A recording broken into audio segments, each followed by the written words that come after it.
So for the topic of today's sermon, we're going to talk about trade-ins. A lot of times in life, we can't just survive on what we have. We have to work, make money. It's a trade-off.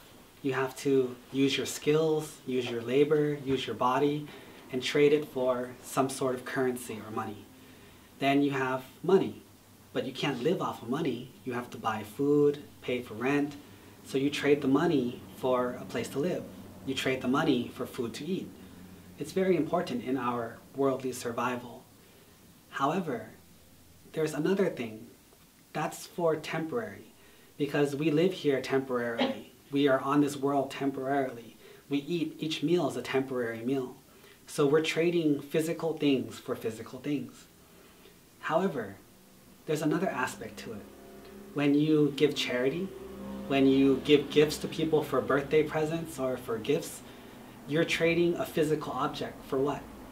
You're trading a physical object for their affection, for their kindness, for their compassion, for their love. In that case is what we call a trade-in. You're trading money, you're trading flowers, you're trading presents, food, gifts, houses, cars, for compassion, for love, for feelings, for affection from that person. And this is very important because this is converting from a physical thing to an emotional thing, a tangible thing to an intangible thing. And this is how it works in our current world. However, the Buddha also taught that this life is like a job. It's just one job. After this life is over, you have to go to the next job and the next job. It's a constant cycle of rebirth.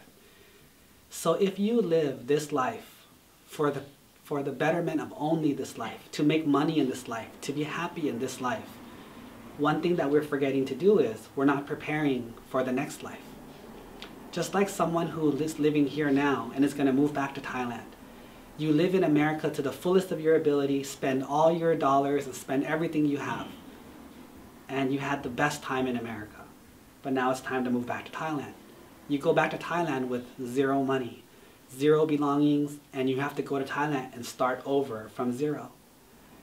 But the people who come to America who know they will have to go back to Thailand or their own countries, what do? When they work here, they save some of the money. They spend some of the money, they use some of the money for food, but they send money home. They prepare for their future in their country. It's the same thing for here. When you're kind to people, when you give gifts, when you give charity, when you yield from a fight, when you give compassion to people, you're paying a cost now so that you can have a better future, so that you can have a better opportunity at next life, so that you are preparing your soul, your kindness, your compassion, your wisdom, your experience for the next life. So not only are you going to be successful in this life, but in every future life you will also be successful. It's the same thing if you think about it like a relationship. You're dating a girlfriend or a boyfriend, and you know you're going to break up with them, so you can treat them however you want. But if you treat them with respect, with kindness, not only do you get a good relationship history, but you also create that personality that you take with you to the next relationship. It's much easier to be nice if you've been nice for a long time. It's very hard to be nice if you've been mean for a long time.